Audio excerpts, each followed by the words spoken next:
Bos, tengah buat apa ni bos? Rasa panas dan mengantuk. Ini adalah cara untuk segarkan balik badan hampa. Dah betul, macam mana tu? Sebelum kita tunjuk cara dia, mari kita tunjuk ingredient dia. First of all, dalam dia ada mangosteen. Lepas tu dia ada lemon and last sekali dia ada seaweed macam ni.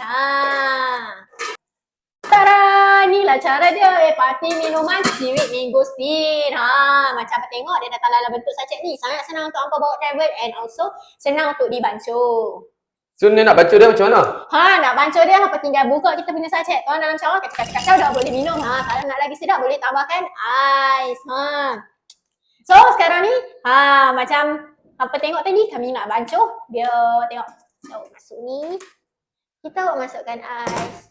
Kita masukkan air. Tada! Kita punya ayak pun dah siap. Jom kita minum.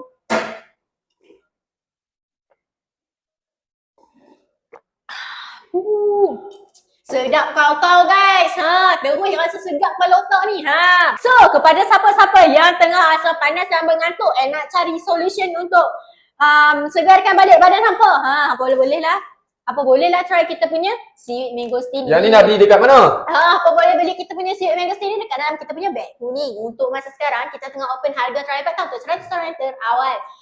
So pada siapa-siapa yang tengah tengok video ni, yang tengah mengantuk, yang rasa panas sekarang, boleh lah grab kita punya seaweed mangosteen ni.